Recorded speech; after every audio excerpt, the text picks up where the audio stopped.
శుభోదయం శ్రోతలకు.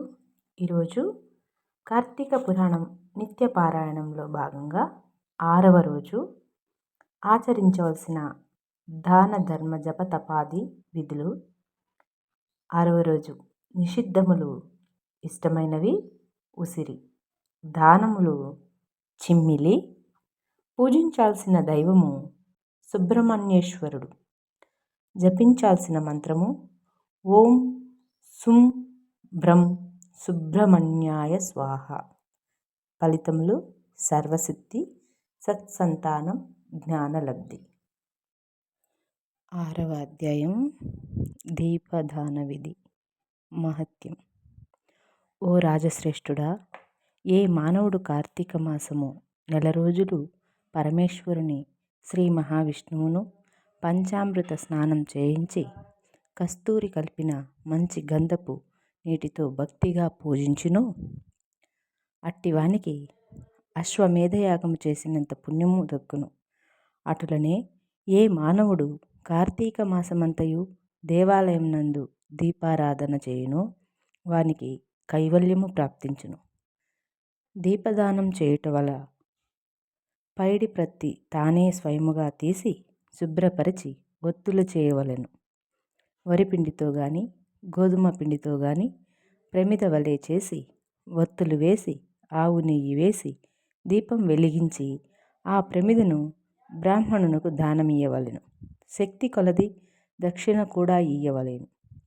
ఈ ప్రకారముగా కార్తీక మాసమందు ప్రతిదినము చేసి ఆఖరి రోజున వెండితో ప్రమిదను చేయించి బంగారముతో ఒత్తిని చేయించి ఆవు నెయ్యి నిండుగా పోసి వెనుక చేసిన ప్రకారముగా గోధుమ పిండితో ప్రమిదను చేసి ఆవు నెయ్యి పోసి దీపం వెలిగించి ఈ నెల రోజులు దానము చేసిన బ్రాహ్మణునికే ఇది కూడా దానమిచ్చిన ఎడల సకలైశ్వర్యములు కలుగుటయే కాక మోక్షప్రాప్తి కలుగును.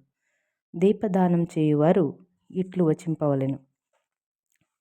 సర్వజ్ఞాన ప్రదం దివ్యం సర్వసంపత్సుఖావహం దీపదానం ప్రదాస్యామి శాంతిరస్తు సదా మమ అని స్తోత్రం చేసి దీపదానం చేయవలెను. దీని అర్థమేమనగా అన్ని విధముల జ్ఞానం కలుగజేయునదియు సకల సంపదల నిచ్చునదియు ఈ దీపదానం చేయుచున్నాను, నాకు శాంతి కలుగుగాక అని అర్థం.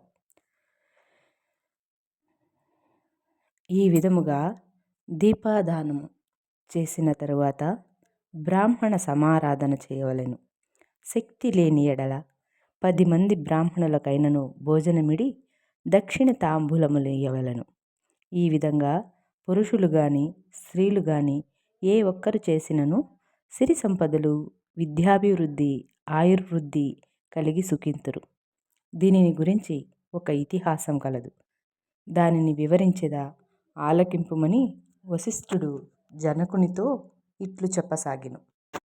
లుబ్ధ వితంతువు స్వర్గమునకేగుట. పూర్వకాలమున ద్రవిడ దేశమునందొక గ్రామమున ఒక స్త్రీ కలదు.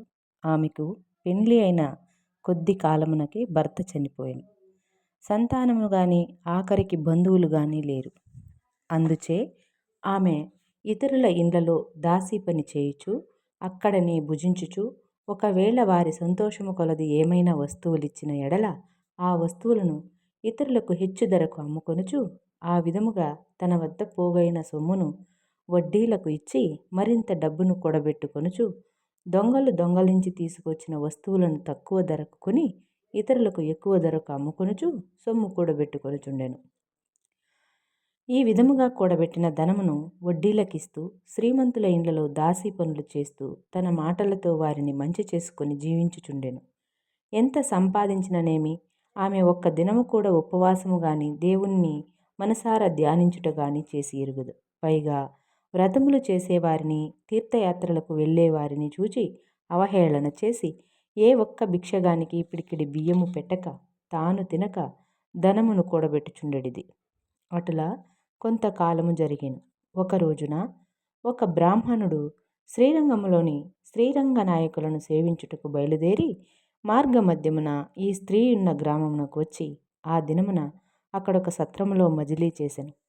అతడు గ్రామంలోని మంచి చెడులను తెలుసుకొని ఆ పిసినారి సంగతి కూడా తెలుసుకొని ఆమె కడకు వెళ్ళి అతడా గ్రామంలోని మంచి చెడ్డలను తెలుసుకొని ఆ పిసినారి స్త్రీ సంగతి కూడా తెలుసుకొని ఆమె కడకు వెళ్ళి, అమ్మా, నా హితవచనమును ఆలకింపుము.